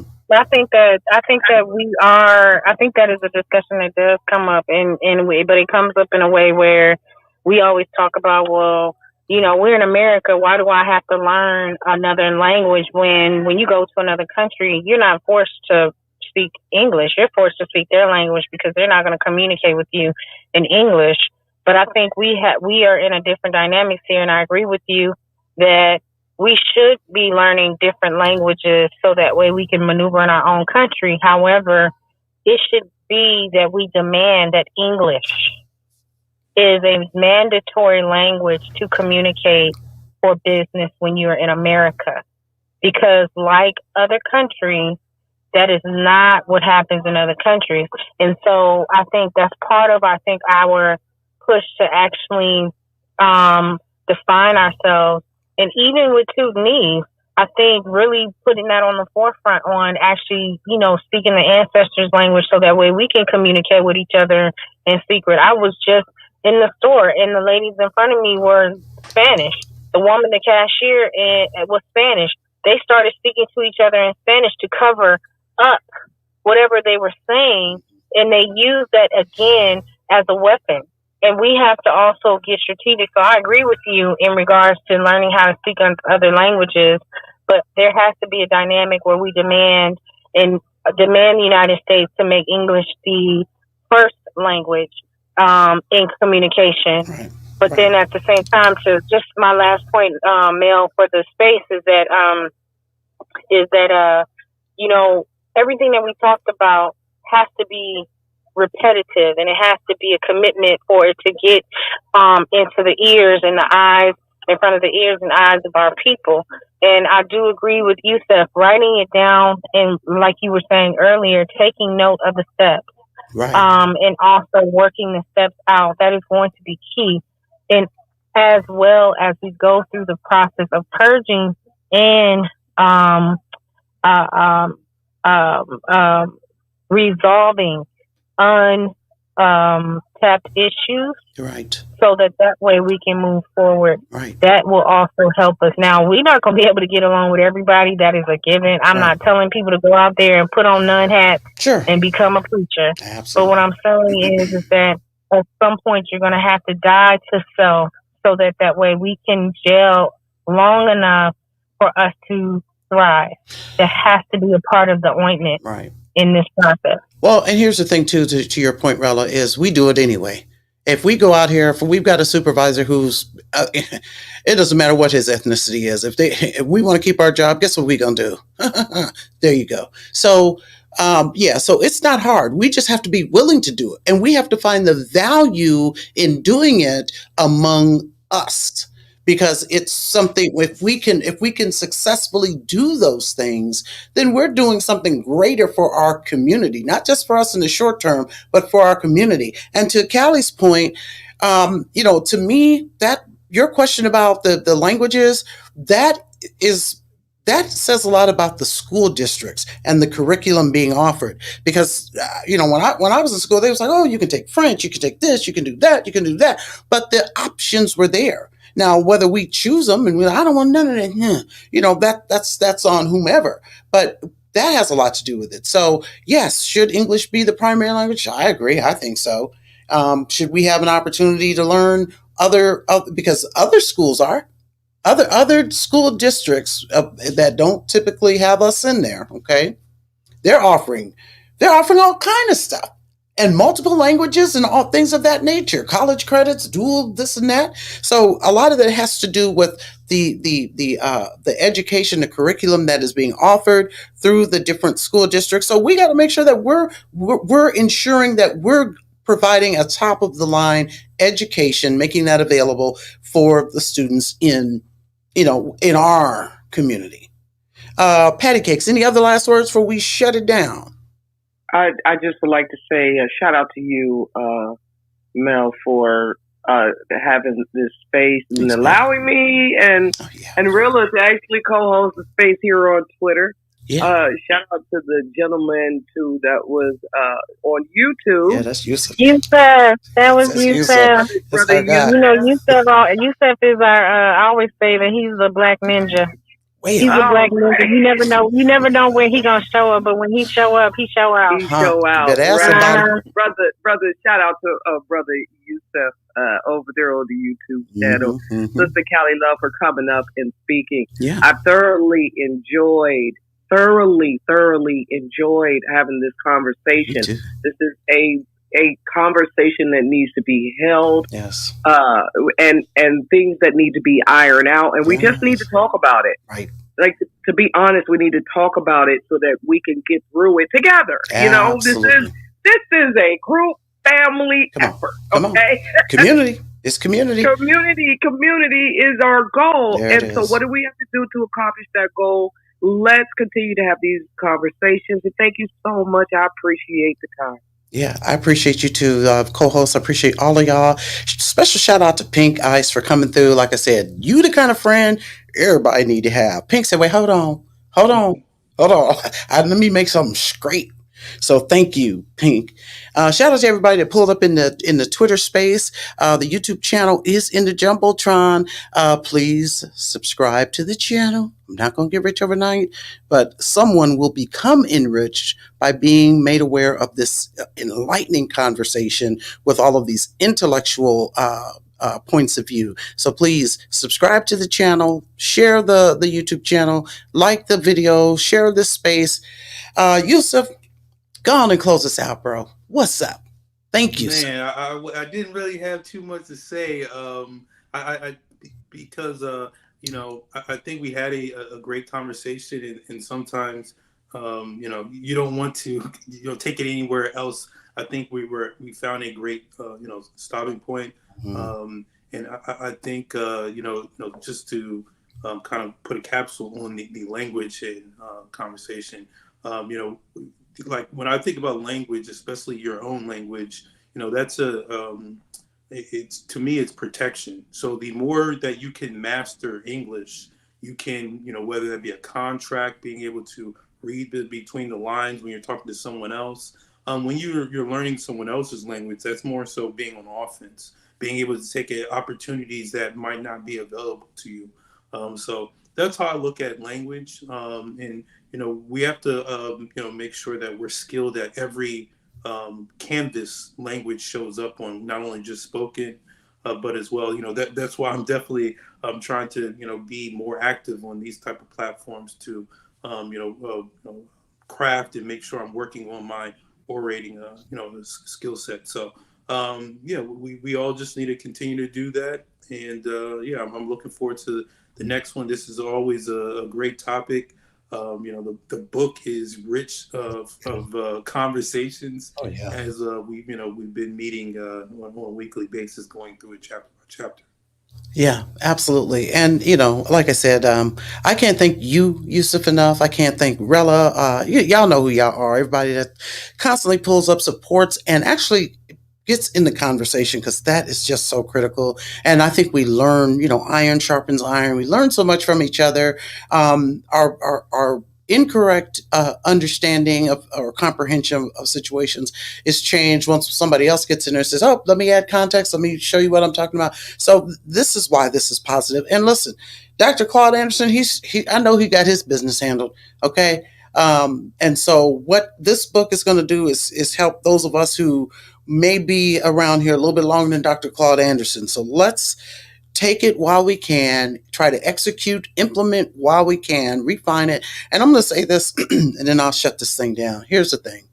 One thing Dr. Claud Anderson has said, I don't know if it's in this book or in the other books of his, I have that. He actually has an expectation that there would be actual national think tanks. And if we can just take a minute and envision what that looks like.